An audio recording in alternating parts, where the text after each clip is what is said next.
नमस्कार, मैं हूं पंकज भार्गव। विकास दुबे के बारे में वो फैसला लिया गया है जो कोई सोच नहीं सकता। पूरी दुनिया यह जानना चाहती है कि विकास दुबे का गॉडफादर कौन है। विकास दुबे कितने नेताओं का नाम बताएगा। पूरी दुनिया जानना चाहती है कि विकास के लिए कितने पुलिस वालों ने मुखबिरी की। हमें खबर मिली है उत्तर प्रदेश पुलिस को ऊपर से बहुत बड़ा ऑर्डर मिला है। बहुत लोगों को शक है रात में विकास का एनकाउंटर हो जाएगा, लेकिन विकास दुबे को जिंदा रखा जाएगा। हमें खबर मिली है कि विकास दुबे की क्राइम फाइल तैयार है और बहुत मजबूत केस बनाया गया है। बहुत जल्द विकास दुबे सीधे फांसी के दरवाजे तक पहुंच जाएगा। मुकदमा लिखा जा चुका है, गवाही मजबूती से रखी जाएगी। अब विकास के बचने का 0.1% भी चांस नहीं है। विकास दुबे गोली से नहीं, फांसी से मरेगा। शातिर और सनकी विकास दुबे का दिमाग किसी भी क्रिमिनल से तेज चलता है। इस वक्त देश का सबसे शातिर और सनकी क्रिमिनल यही है।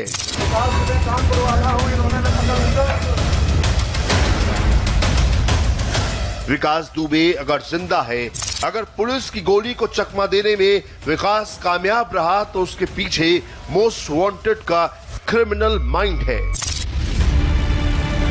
विकास ने अपनी फरारी से लेकर गिरफ्तारी तक ऐसी स्क्रिप्ट लिखी कि पढ़ने वालों के होश उड़ गए।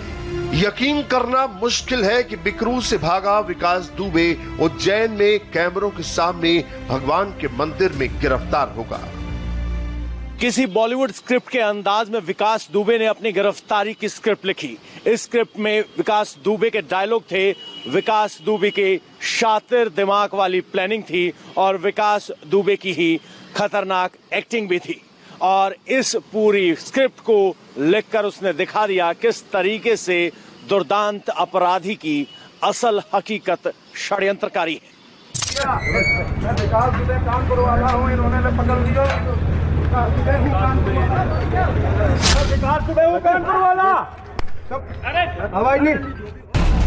टाइम विकास दुबे ने चुना, जगह विकास दुबे ने तय की। गिरफ्तारी विकास दुबे के मन मुताबिक हुई। सब कुछ फिक्स था। एक एक सीन, एक एक डायलॉग स्क्रिप्टेड था। विकास दुबे कानपुर वाला हूं, इन्होंने पकड़ लिया। विकास दुबे वो कानपुर वाला। हवाई नहीं। हाथ में एक काला बैग, साधारण साहुलिया, चेहरे पर न कोई शिकन और 11 शब्दों में मोस्ट वांटेड के शातिर दिमाग की रोंगटे खड़ी कर देने वाली कहानी। विकास दुबे कानपुर वाला हूं, इन्होंने पकड़ लिया। देश को झकझोर देने वाले कांड का मोस्ट वांटेड विकास दुबे 176 घंटे बाद नाटकीय अंदाज में मध्य प्रदेश में पकड़ा गया। पहली नजर में विकास की फरारी से लेकर गिरफ्तारी का पूरा प्लॉट आपको किसी बॉलीवुड फिल्म जैसा लगेगा, लेकिन विकास दुबे के शातिर दिमाग ने फिल्मों को मात देने वाली स्टोरी की स्क्रिप्ट लिख डाली। व्हील चेयर पर चलने वाला 1000 किलोमीटर तक भागता है। 176 घंटों तक 5 राज्यों की पुलिस को चकमा देता है। एक्टिंग करके एनकाउंटर से बच गया मोस्ट वांटेड विकास। विकास दुबे के सरेंडर वाले ड्रामे का डायरेक्टर कौन है? तस्वीर के पीछे बड़ी साजिश और कई चेहरे नजर आते हैं। अब पुलिस के सामने सबसे बड़ी चुनौती इस साजिश का पर्दाफाश और इन चेहरों को बेनकाब करना है। बहुत गौर से देखिए, विकास दुबे उर्फ पंडित की गिरफ्तारी कुछ यूं हुई। ऐसे सीन की कल्पना तो किसी ने नहीं की थी, क्योंकि विकास का एनकाउंटर कंफर्म समझा जा रहा था। लेकिन इस सोच को विकास के शातिर दिमाग ने 360 डिग्री घुमा दिया। विकास जिंदा तो बच गया, लेकिन अब विकास की फिक्सिंग वाली गिरफ्तारी के किरदारों का राज खुलने लगा है, क्योंकि विकास के नार्को टेस्ट में कई बड़े खुलासे हुए हैं। हत्या से पहले ही फरार होने का प्लान बनाया, पुलिस वालों की कत्ल की फुल प्रूफ प्लानिंग की, पुलिस वालों के शव को जलाना चाहता था, शवों को जलाने के लिए तेल का इंतजाम किया था। थाने से कई पुलिस वाले लगातार संपर्क में थे। थाने से पुलिस की हर मूवमेंट का पता चल रहा था। पुलिस को चकमा देने के लिए हाईवे से भागा, चकमा देने के लिए मोबाइल का इस्तेमाल नहीं किया। पुलिस को शुरुआती पूछताछ में विकास दुबे ने कहा है कि वो और उसके अपराधी साथी सभी पुलिसकर्मियों के शव को जलाना चाहते थे और इसके लिए उन्होंने बाकायदा 5 पुलिस के शव को एक जगह इकट्ठा भी कर लिया था। लेकिन इससे पहले कि वो सभी अपने मंसूबों में कामयाब होते, दूसरे थानों की फोर्स फौरन बिकरू गांव पहुंच चुकी थी और आनन फानन में विकास दुबे और उसके गुर्गे वहां से फरार हो गए। अगर पुलिस फोर्स मौके पर न पहुंचती तो शायद वो दिन पूरे देश में पुलिस के लिहाज से सबसे ज्यादा काला दिन होता। विकास दुबे के दिमाग को इसी से समझा जा सकता है कि उसने वारदात से पहले पूरी स्क्रिप्ट तैयार कर रखी थी। इस स्क्रिप्ट में कई किरदार हैं और हर किरदार की भूमिका विकास दुबे ने तय कर रखी थी। यानी कुछ भी अचानक नहीं हुआ, सब कुछ प्लानिंग के हिसाब से विकास के मन मुताबिक स्टेप बाय स्टेप हुआ। इसे यूं समझिए, विकास दुबे ने हत्याकांड के लिए प्लान ए और प्लान बी बनाया।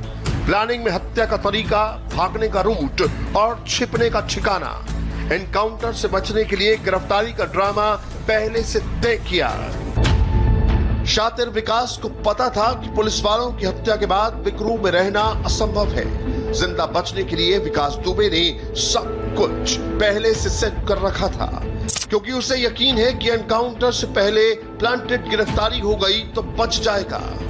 ठीक वैसे ही जैसा 2001 में चौबेपुर थाने में राज्य मंत्री की हत्या के बाद भी विकास दुबे बरी हो गया था, क्योंकि पुलिस वाले और चश्मदीद अपने बयान से पलट गए थे। यानी विकास को कानूनी दांव पेच का पूरा खेल पता है। कानूनी दांव पेच जैसी ही एक स्क्रिप्ट विकास दुबे ने पहले ही लिख रखी है। अदालत में हत्याकांड को नया ट्विस्ट देगा, पुलिस की थ्योरी पर संदेह खड़ा करेगा, सेहत का बहाना बनाकर कानूनी दांव खेलेगा, चश्मदीदों को बयान बदलने के लिए धमकी देगा, कोर्ट में कानूनी दांव पेच से खुद को बेकसूर कहेगा। सब कुछ सीन के हिसाब से होता गया। प्लानिंग कितनी खतरनाक है इसे आप यूं समझ सकते हैं कि हत्या से लेकर गिरफ्तारी तक विकास दुबे ने पुलिस को बहुत शातिराना अंदाज में चकमा दिया। पुलिस वालों की हत्या में पुलिस महकमे के गद्दारों का इस्तेमाल किया। पुलिस वाले ही विकास के लिए मुखबरी कर रहे थे और विकास 7 दिनों तक उत्तर प्रदेश पुलिस से भागता रहा, तो उसके पीछे बहुत बड़ी प्लानिंग है। 2 दिनों तक कानपुर में करीबी के घर में छिपा, 48 घंटे तक पुलिस की एक्शन पर नजर रखी, हाईवे से गुर्गों के साथ कानपुर से भागा। विकास ने मोबाइल का इस्तेमाल नहीं किया। छिपने के ठिकानों पर विकास दुबे सीधे पहुंचा। प्लान के हिसाब से विकास दुबे ने तय कर रखा था कि हत्याकांड में शामिल गुर्गों को कहां-कहां छिपाना है। विकास दुबे अपने गुर्गे प्रभात और अमर के साथ था। विकास ने तय कर रखा था कि फरीदाबाद में गुर्गों को एक करीबी के घर पर छिपाना है और फिर वो आगे निकल जाएगा। आप सीसीटीवी में कैद इस तस्वीर को देखिए। नीली टी शर्ट में विकास नजर आ रहा है और उसके ठीक बगल में प्रभात खड़ा हुआ है। प्रभात का चेहरा नजर नहीं आ रहा। जब आप इस तस्वीर को देखेंगे तो समझ में आ जाएगा जो प्रभात की गिरफ्तारी के बाद की है। प्रभात ने गुलाबी टी शर्ट पहन रखी है और उस पर लिखा हुआ है अपना टाइम आएगा। यानी प्रभात साय की तरह विकास के साथ था, लेकिन जब विकास को लगा कि मंजिल से पहले पकड़े जाने का डर है तो उसने अपने गुर्गों का साथ छोड़ दिया और ऑटो से भाग गया। क्लाइमेक्स का सीन आ गया। विकास के गुर्गे एनकाउंटर में मारे गए, कई पकड़े गए। इसे देखकर लगने लगा कि विकास दुबे की स्क्रिप्ट के दी एंड का सीन पुलिस बदल देगी। जो भी प्रक्रिया तय है उसके तहत कोर्ट में पेश किया जाएगा और जो चीज़ें इनसे पूछताछ करनी है वो पूछताछ की जाएगी। इसके अतिरिक्त जो इनके अन्य साथी हैं उनके विरुद्ध भी हमारी उनके गिरफ्तारी के, उनके खोजने की प्रक्रिया जारी रहेगी। बिना किसी मोबाइल के विकास भाग रहा था। वो सीधे अपने करीबियों के घर पहुंच जाता और वहीं से खादी और खाकी में अपने आकाओं से संपर्क करता, अपनी लोकेशन बताता और आगे बढ़ जाता। विकास दुबे का प्लान पुलिस की सोच से 100 कदम आगे चल रहा था। कानून को चकमा देकर भागना विकास जानता है। खाकी और खादी की मदद से विकास भाग रहा था। विकास दुबे को बचाने में सफेद पोशों ने मदद की। बड़े अफसरों और बड़े कारोबारियों से संरक्षण मिला। आखिरकार अपनी स्क्रिप्ट के आखिरी सीन तक विकास पहुंच गया। इस सीन के प्लान की वजह से ही विकास की गिरफ्तारी हुई। सीन ये है कि विकास दुबे भगवान के मंदिर पहुंचा, कैमरों में जिंदा होने का सबूत कैद करवाया, मंदिर में दर्शन की रसीद कटवाई और देखते देखते वही हुआ जो विकास चाहता था। आप गिरफ्तारी की कहानी सुनिए। गूगल सर्च किया, पुराने उसके फोटो देखे तो वो पुराने फोटो में वो थोड़ा मोटा है और अभी थोड़ा दुबला है। उसने अभी बाल भी कटा लिए, चश्मा लगाया था, मास्क लगाया था, तो पहचाना थोड़ा टफ था। लेकिन जैसे ही मैंने जूम करके उसका पुराना फोटो देखा तो उसके माथे पे लेफ्ट साइड में गहरा निशान था। और इसने जो मुझे फोटो भेजा मेरे गार्ड ने, तो मैंने उसको भी जूम करके देखा तो उसके माथे पर भी वो निशान था। तो मैं पूरी तरीके से श्योर हो गई थी कि ये वो विकास दुबे ही है। लेकिन मैंने इन लोगों को खबर नहीं की थी ताकि ये लोग पैनिक ना करें किसी प्रकार का। मैंने एसपी साहब को खबर की, मैंने कहा सर ये बात है। सर बोले तुम श्योर हो? मैंने कहा हाँ सर मैं 100% श्योर हूँ, ये वही है। तो फिर सर ने बोला कि ठीक है तुरंत पहुंचो वहाँ पे। तो फिर एसपी साहब और हम आए और उसके बाद फिर तब तक एसपी साहब ने टीआई साहब को फोन लगाया, फिर थाने का बल उसको यहाँ तक लेके आया। हमारी चौकी के ये तब तक पहुंच चुके थे। इन लोगों ने पूछताछ की उतनी देर में उससे, जब तक हम लोग वहाँ पहुंचे। तो उसने अपना नाम शुभम बताया। और पहले विकास दुबे ने अपना नाम चेंज किया? हाँ, उसने शुभम बताया। अच्छा, और उसने आईडी मांगा तो नवीन पाल के नाम से उसकी आईडी थी। मतलब फर्जी आईडी भी रखे हुए थे? आईडी भी रखा था वो। और उसने बताया कि मैं दिल्ली से बाय रोड आया हूँ, तो वो एक्सेप्ट करने को ही तैयार नहीं था। और उसने झीना झपटी करने की भी कोशिश करी। इसकी रवि, इसकी घड़ी तोड़ दी और इसका नेम प्लेट भी तोड़ दिया। तो उसने, और फिर अचानक वो हाइपर हो गया और उसने बोला हाँ मैं ही विकास दुबे हूँ, मैं ही विकास दुबे हूँ, कानपुर वाला। और एनकाउंटर से बचने के लिए विकास का फुल ड्रामा पूरे देश ने देखा। लेकिन इसको लेकर आज देश में पॉलिटिकल ड्रामा भी खूब हुआ। बीजेपी और कांग्रेस की ट्रोल आर्मी ने एक दूसरे पर जमकर अटैक किया। एक गैंगस्टर को लेकर देश की दो बड़ी पार्टियों में इतना तनाव क्यों था? हमने इसके पीछे की पूरी वजह जानना चाहिए। उस वजह को सभी को जानना जरूरी है। आखिर एक हत्यारे के लिए इतना सियासी बवाल क्यों हुआ, उसे समझना है तो ये रिपोर्ट देखिए। मैं विकास दुबे कानपुर वाला हूँ, मैं विकास दुबे कानपुर वाला हूँ, मैं विकास दुबे कानपुर वाला हूँ। विकास दुबे की इस एक हेडलाइन पर जबरदस्त पॉलिटिकल हेडलाइन बनी। विकास दुबे हाथ में आया और नेताओं ने जबरदस्त निशाना लगाया। विकास ने सरेंडर किया या गिरफ्तारी हुई? इसी सवाल पर पॉलिटिकल एनकाउंटर शुरू हो गया। यूपी के मुख्यमंत्री योगी आदित्यनाथ पर प्रियंका गांधी और अखिलेश यादव दनादन अटैक कर रहे थे। मध्य प्रदेश के मुख्यमंत्री शिवराज सिंह चौहान पर कमलनाथ और दिग्विजय के तीर चल रहे थे। थोड़ी देर में इस सियासत का गंभीर मतलब समझाएंगे। तनाव के पीछे भी एक चुनाव है, ये भी डिकोड करेंगे। लेकिन इससे पहले मुख्यमंत्री शिवराज सिंह चौहान की बात सुन लेते हैं। मध्य प्रदेश पुलिस ने हिरासत में लिया है। उत्तर प्रदेश में अपराध किया, इसलिए हम उत्तर प्रदेश की पुलिस को सौंपेंगे और वही कार्रवाई करेगी। उनको तो साजिश के अलावा कुछ दिखता ही नहीं, जाकी रही भावना। शिवराज ने पुलिस की पीठ क्या थपथपाई। कांग्रेस को लगा विकास दुबे का उज्जैन से पकड़ा जाना बड़ा अशुभ हो जाएगा। कमलनाथ और दिग्विजय सिंह दो नाली बंदूक से शिवराज सिंह चौहान पर फायर करने लगे। कमलनाथ सोशल मीडिया पर एक्टिव और मध्य प्रदेश कांग्रेस ट्विटर पर जुमले लिखती गई। पूरी ट्रोल आर्मी को डायरेक्शन मिला दिग्विजय सिंह के इस बयान से। ऐसा गैंगस्टर, इसके किस किस राजनीतिक पार्टियों से संबंध हैं, उसकी जांच होना चाहिए। कौन कौन से पुलिस अधिकारी कर्मचारी इससे में शामिल हैं, इसके साथ इसके इन्फॉर्मर, इसके संरक्षक, उनकी जांच होना चाहिए। इसके कॉल रिकॉर्ड देखा जाना चाहिए। और मैं तो यहां तक कहता हूं कि इसको जमानत कैसे मिल जाती है, तो जुडिशियरी में भी इसके कौन लोग हैं, इसकी भी जांच होनी चाहिए। नरोत्तम मिश्रा के साथ भी क्या आपको लगता है वो भी संरक्षक रहेंगे पहले? मैं नहीं जानता, लेकिन इतना जरूर है कि नरोत्तम मिश्रा जी कानपुर के इंचार्ज थे 2017 में बीजेपी कैंपेन के। विकास दुबे सियासत का नया मोहरा बना है। जब तक खून बहता रहा, नेता इसका नाम लेने से बचते रहे। यूपी में जितनी पार्टी है, हर पार्टी में गैंगस्टर के गॉडफादर मौजूद है। विकास दुबे जब कैमरे पर आता है, खुद को नेता ही बताता है, लेकिन प्रियंका गांधी को आज विकास दुबे के पनपने में पॉलिटिक्स दिखती है। प्रियंका ने 4 लाइनों में फुल डायलॉग बाजी की है, जरा पढ़ लीजिए। कानपुर के जघन्य हत्याकांड में यूपी सरकार को जिस मुस्तैदी से काम करना चाहिए था, वो पूरी तरह फेल साबित हुई। अलर्ट के बावजूद आरोपी का उज्जैन तक पहुंचना न सिर्फ सुरक्षा के दावों की पोल खोलता है, बल्कि पीलीभीत की ओर इशारा करता है। 3 महीने पुराने पत्र पर नो एक्शन और नो कुख्यात अपराधियों की सूची में विकास का नाम न होना बताता है कि इस मामले में तार दूर तक जुड़े हैं। यूपी सरकार को मामले की सीबीआई जांच करा सभी तथ्यों और प्रोटेक्शन के ताल्लुकातों को जगजाहिर करना चाहिए।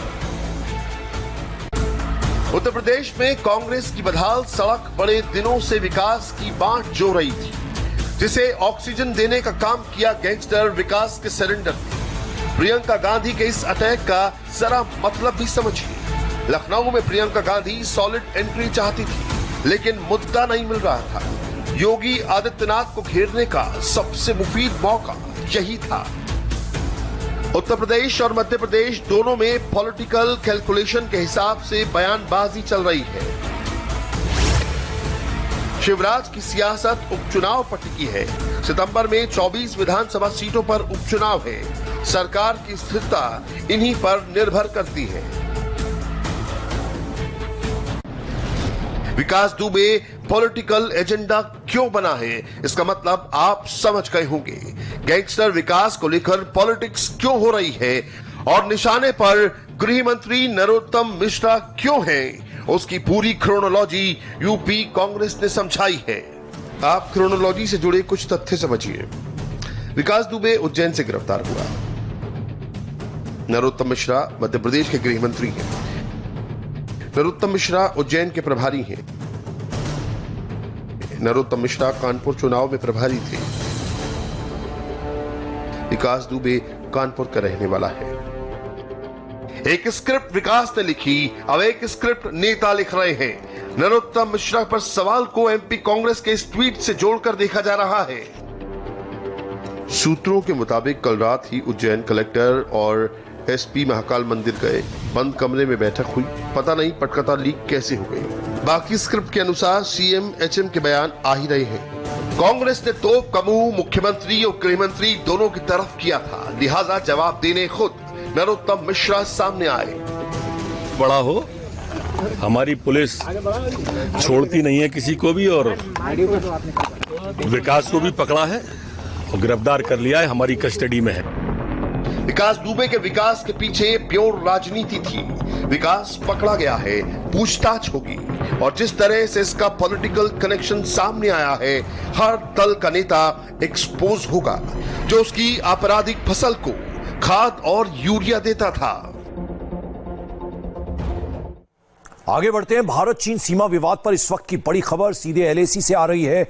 सूत्रों के मुताबिक टकराव वाली जगहों पर दोनों देशों की सेनाओं के बीच डिसएंगेजमेंट का पहला फेज पूरा हो चुका है। चाइनीज फोर्स फिंगर 4 से पीछे हटकर फिंगर 5 पर चली गई है।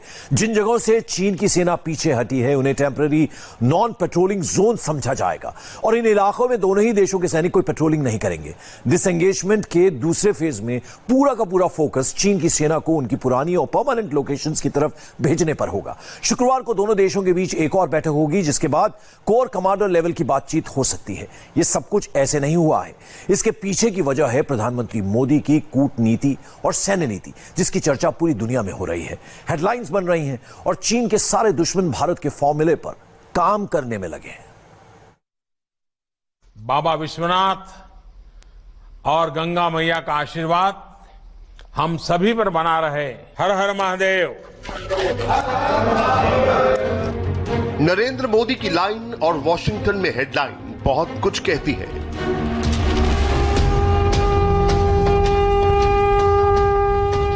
प्रधानमंत्री ने लाइन ऑफ एक्चुअल कंट्रोल के बेहद करीब जाकर चीन को ललकारा और नीमू में शंखनाद की जो गूंज सुनाई थी, उसका असर चीन से लेकर अमेरिका तक हुआ, क्योंकि मोदी की एक लाइन वॉशिंगटन की हेडलाइन चीन के खिलाफ पूरी गाइडलाइन बताती है। अब हम आपको एक एक करके सारी बातें समझाते हैं, क्योंकि चीन के खिलाफ गेम खत्म नहीं हुआ, अभी तो असली खेल शुरू हुआ है। इस वक्त दिल्ली से लेकर वॉशिंगटन डीसी तक हलचल काफी तेज है और अगले कुछ घंटों में चीन के खिलाफ कुछ बड़ा, बहुत बड़ा होने वाला है। व्हाइट हाउस में ट्रंप के आदेश पर चीन के खिलाफ एक बहुत बड़ा प्लान तैयार किया गया है। ये प्लान क्या है अभी कहना मुश्किल है, लेकिन व्हाइट हाउस में बंद कमरे से जो बात सामने आई है वो जिनपिंग के लिए अच्छी खबर नहीं है। So I'm not going to get ahead of the president on what our actions on China will be, but you will be hearing about some upcoming actions that pertain to China, so I can confirm that. White house की प्रवक्ता चीन के खिलाफ जिस plan की बात कर रही है उसमें एक इंडियन एंगल भी हो सकता है, क्योंकि अमेरिका के विदेश मंत्री ने कुछ घंटों पहले ही भारत का नाम लेकर कहा कि 15 जून की रात को भारतीय सैनिकों ने चीन को ईंट का जवाब पत्थर से दिया था। So I've spoken with Foreign Minister Xi Jinping a number of times about this. The Chinese took incredibly aggressive action. The Indians have done their best to respond to that.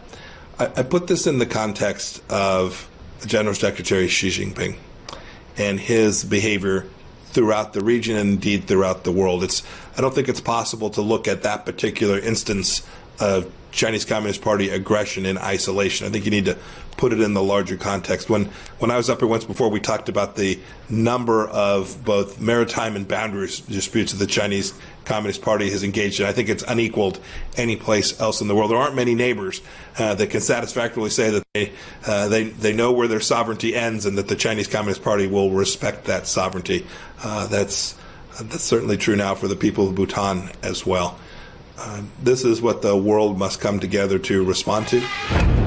चीन के खिलाफ जो गठबंधन बन रहा है उसका प्लान ऑफ एक्शन क्या है, कैसा है, उसकी रूपरेखा क्या है, इसकी डिटेल हम आपको आगे देंगे। पहले ये देखिए आज प्रधानमंत्री मोदी ने कैसे बिना नाम लिए न सिर्फ चीन पर प्रहार किया बल्कि दुनिया को भविष्य के आत्मनिर्भर भारत की झलक भी दिखाई। मंच था इंडिया ग्लोबल वीक 2020 का और इसी मंच से मोदी ने डायरेक्ट जिनपिंग तक अपना संदेश पहुंचा दिया। सबसे पहले ये सुनिए कि मोदी ने चीन को आत्मनिर्भर भारत से कैसे चोट पहुंचाई। India is a power house of A talent that is eager to contribute and ever ready to learn. History has shown that India has overcome every challenge, be it social or economical. The same spirit continues now. 130 crore Indians have given the call for an Atmanirbhar Bharat. Atmanirbhar Bharat is not about being self-contained or being close to the world. It is about being self-sustaining and self-generating. कुछ दिनों पहले ही भारत ने 59 Chinese apps पर digital strike की थी, जिसने चीन में न सिर्फ भूकंप लाने का काम किया था बल्कि बीजिंग ने आत्मनिर्भर भारत का इरादा भी देख लिया। लेकिन गुरुवार को मोदी ने चीन पर सबसे बड़ा हमला ये कहकर किया कि दुनिया की सबसे बड़ी मिलिट्रीज में से एक भारत रक्षा क्षेत्र में इन्वेस्टमेंट को बढ़ावा देकर दुनिया को खुला आमंत्रण दे रही है। There are investment opportunities in the defense sector. With relaxed FDI norms, one of the world's biggest militaries invites you to come and make products for it. यानी जिस वक्त चीन अपनी सीमा के भीतर पटाखे फोड़ रहा है, बम गोले और तोप वाला वीडियो गेम खेल रहा है, उस वक्त भारत दुनिया के साथ मिलकर चीन के खिलाफ एक लॉन्ग टर्म स्ट्रेटजी पर काम शुरू कर चुका है। ये गठबंधन बन चुका है और इसमें भारत के अलावा कई बड़े और छोटे प्लेयर्स हैं। भारत ने दुनिया को राह दिखाई है कि चीन की हेकड़ी कैसे निकालनी है। लाइन ऑफ एक्चुअल कंट्रोल पर भारत ने चीन को पीछे धकेला है और अब पूरी दुनिया को लगने लगा है कि चीन को हर जगह से धकेला जा सकता है। अब तो इसके सबूत भी आने लगे हैं, क्योंकि चीन का विदेश मंत्रालय भी अब सहमी बातें करने लगा है। 目前中印两国边防部队根据军两级会谈达成的共识，在中印边界西段、加勒万河谷等地区已经采取有效措施，脱离一线接触。中印边境局势总体稳定，趋向缓和。中印双方将继续通过军事和外交渠道保持对话沟通。इस वक्त दुनिया के बड़े बड़े अखबार अब खुलकर चीन और शी जिनपिंग को घेरने में जुट गए हैं। ये इंटरनेशनल डिप्लोमेसी का रूल नंबर 1 है कि दुश्मनों के ऊपर पहले हेडलाइन से दबाव बनाओ और फिर जब बात न बने तो सेना बुलाओ। इस वक्त अमेरिका ने चीन के खिलाफ कहां पर B-52 न्यूक्लियर बॉम्बर तैनात किया है, हम ये भी आपको बताएंगे और उसकी लेटेस्ट तस्वीरें भी दिखाएंगे। पहले द जापान टाइम्स का सबसे नया आर्टिकल देखिए, जिसमें भारत का जिक्र करते हुए चीन पर करारा प्रहार किया गया है। इस कार्टून में दिखाया गया है कि कैसे चीन ने अवैध तरीके से और अपनी ताकत का इस्तेमाल करके जापान, ताइवान और दक्षिणी पूर्वी एशियन देशों को परेशान कर रखा है। चीन की हरकतों से ऑस्ट्रेलिया और हांगकांग जैसे देश भी परेशान हैं। लेकिन द जापान टाइम्स ने अपने कार्टून में भारत को चीन पर भारी पड़ता दिखाया है। यानी जिस देश की जमीन चीन ने हड़पी है या हड़पने की कोशिश की है, अब वो सारे देश भारत से सीख लेते हुए चीन के खिलाफ एकजुट हो गए हैं। साधारण भाषा में कहें तो दुनिया को चीन को भगाने का फॉर्मूला भारत से मिला है और अब सब समझ चुके हैं कि चीन को पुचकारने से नहीं, फटकारने से ही काम बनेगा। बीजिंग का दिमाग ठिकाने लगाने के लिए ये काम कैसे हो रहा है, अब ये देखिए।